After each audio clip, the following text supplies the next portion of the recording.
Assalamualaikum warahmatullahi wabarakatuh.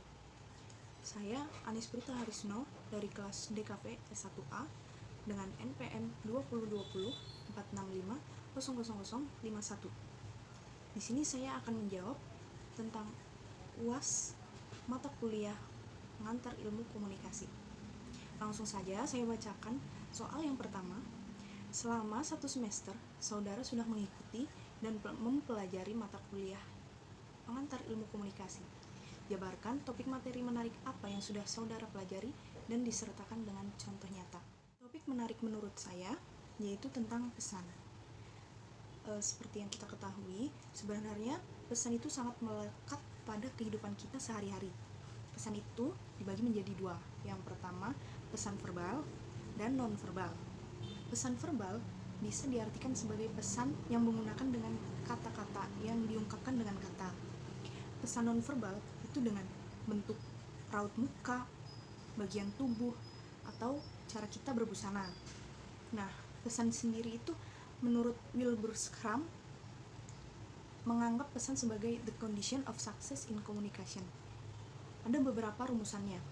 Yang pertama yaitu pesan harus dirancang dan disampaikan sedemikian rupa sehingga dapat menarik perhatian komunikan. Yang kedua, pesan harus menggunakan lambang-lambang tertuju kepada pengalaman yang sama antara komunikator dan komunikan sehingga sama-sama mengerti.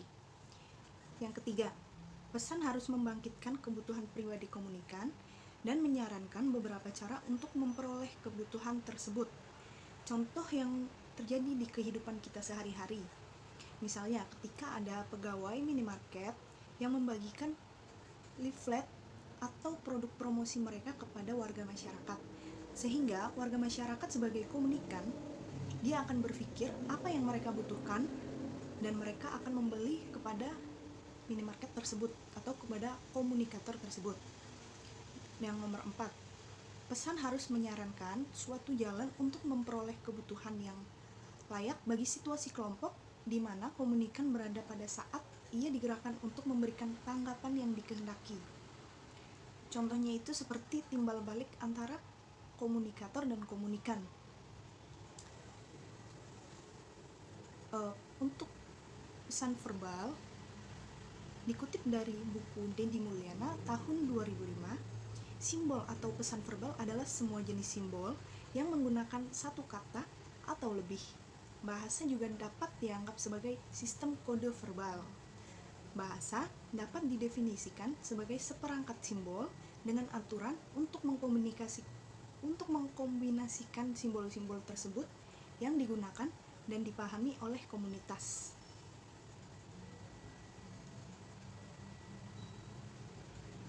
Pesan nonverbal atau lambang nirverbal adalah lambang yang dipergunakan dalam komunikasi yang bukan bahasa, seperti baju. Kita mengenakan baju apa untuk mengungkapkan pesan yang kita sampaikan. Contohnya seperti ketika kita mengenakan baju atau kerudung hitam dan kita akan melayat ke seseorang yang meninggal. 2.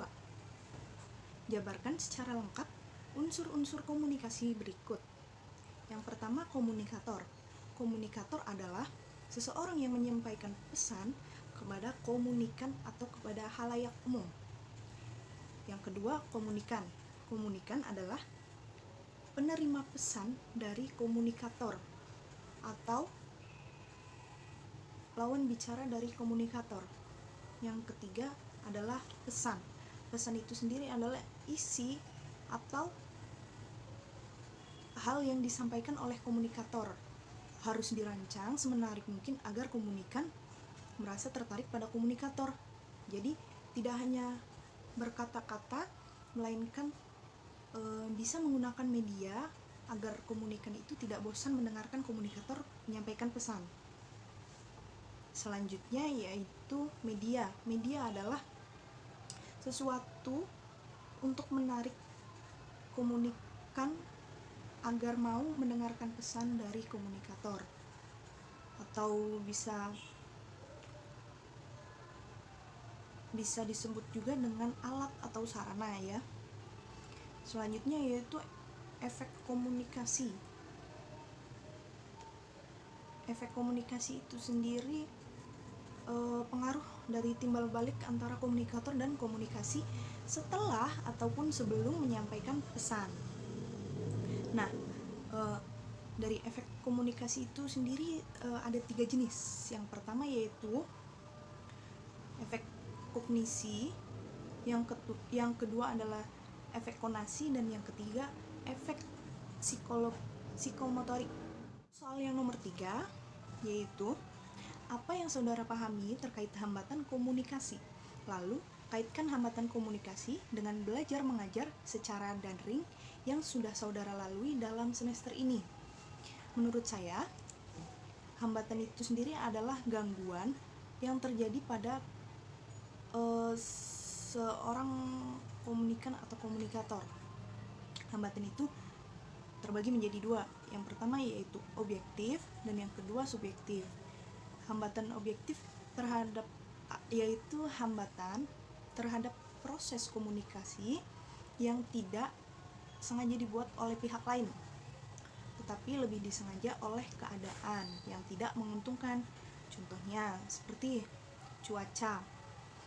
Dan ketika kita akan melakukan kegiatan di pagi hari dengan cuaca yang tadinya sangat cerah, tiba-tiba ketika siang hari itu sudah mendung dan hujan. Itu hambatan yang tidak diduga.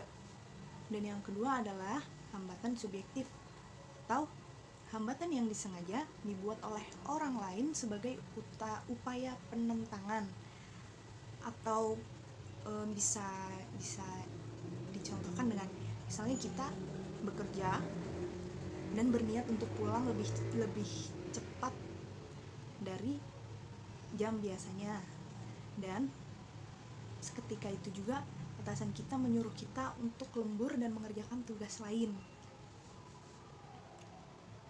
Seperti itu. Dan hambatan dalam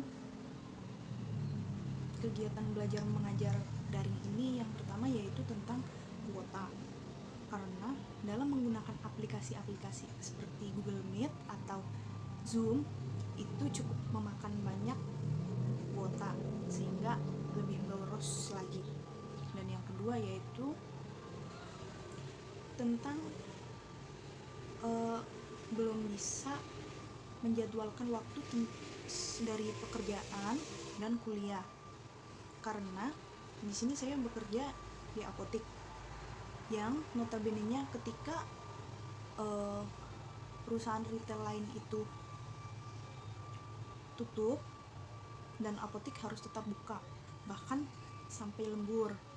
Dan yang ketiga yaitu tentang sinyal. Di musim hujan seperti ini di daerah saya, ketika hujan itu sinyal akan hilang, jadi hilang-hilangan seperti itu. Untuk kedepannya saya akan lebih bisa membagi waktu untuk pekerjaan dan kuliah saya. Soal yang nomor 4 yaitu jabarkan rancangan pesan pada karya yang sudah saudara buat dari tugas individu dengan dikaitkan terhadap unsur-unsur komunikasi seperti komunikator, komunikan, pesan, dan alasan pemilihan bentuk karya. Baik, di sini saya akan menampilkan karya saya tentang jembatan Widang yang rubuh akibat kelebihan muatan. Jadi, di sini itu saya sebagai komunikator dan komunikannya adalah pembaca atau peminat dari komik strip yang saya buat. Nah, untuk pesannya sendiri itu sebaiknya ketika berada di jembatan, apalagi dengan beban yang berat atau kelebihan muatan, itu sebaiknya jangan saling mendahului atau balapan di atas jembatan karena mengakibatkan jembatan itu rapuh. Di sini